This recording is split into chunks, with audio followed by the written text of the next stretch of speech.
يا ترى إزاي ممكن مجموعة ادعاءات تتحول لنظرية مؤامرة كاملة بتهدد أعلى سلطة في بلد؟ في التحليل ده هنفكك مع بعض فيديو انتشر بشكل كبير جدا وبيحكي عن صراع خفي على السلطة في الجزائر. كل حاجة بتبدأ من هنا، من الجملة دي، جملة ساخرة جدا ومستفزة. هي دي العبارة اللي اتصممت عشان تشد الانتباه على طول وتمهد لشبكة معقدة من المكائد السياسية اللي هنستكشفها. وهنا الرواية بتبني أول حجر أساس فيها. الفكرة هي إن الرئيس الجزائري نفسه بيتم تضليله عن عمد. الادعاء ده هو نقطة البداية لكل اللي جاي بعد كده. التصريح المزعوم ده بيتم استخدامه كأنه أول دليل، الشرارة لولعة النار. الفكرة هنا هي الإشارة لوجود شرخ كبير في الثقة، وإن المعلومات اللي بتوصل لأعلى منصب في الدولة خلاص ما بقتش مضمونة. طيب السؤال المهم هنا، إيه الدليل اللي بيقدمه المصدر على الكلام الخطير ده؟ هنا الفيديو بينتقل من الكلام العام لتقديم اللي بيعتبروا أدلة ملموسة، وهي عبارة عن سلسلة من التصريحات العلنية اللي بيوصفها بأنها أخطاء فاضحة. واللي بيلفت النظر هنا إن المصدر مش بيقدم الأمثلة دي على إنها أخطاء عادية أو زلالات لسان، لا، هو بيقدمها كدليل ممنهج على إن الرئيس بيستقبل معلومات غلط تماماً وبيتصرف على أساسها.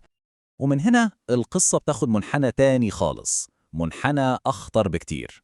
الفيديو بيقترح إن المشكلة مش بس معلومات غلط، لكن السبب أعمق من كده، وحاجة شخصية جدا ومقلقة بتتعلق بالرئيس نفسه.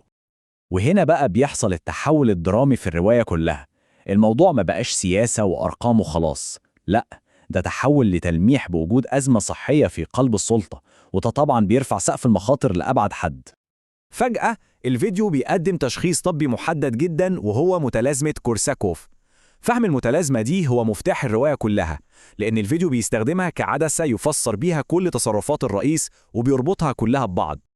وهنا بنشوف بوضوح إزاي المصدر بيبني الحجة بتاعته.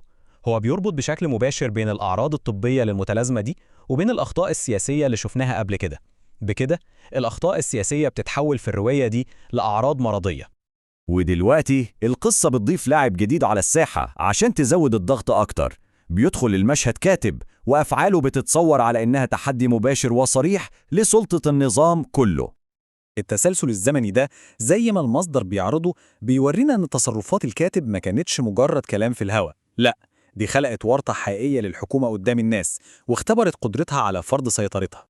يعني المصدر هنا بيقول إن الموضوع مش مجرد إجراء إداري عادي، لا، دي خطوة استراتيجية في لعبة شطرنج سياسية معقدة جدا ومخاطرها عالية. طيب يبقى كده إحنا عندنا إيه؟ أخطاء سياسية، كلام عن حالة صحية مقلقة، وكمان كاتب بيعمل تحدي مباشر. كل الخيوط دي بتتوصل ببعضها عشان توصلنا للسؤال الأهم اللي بيدور حوالين نظرية المؤامرة كلها.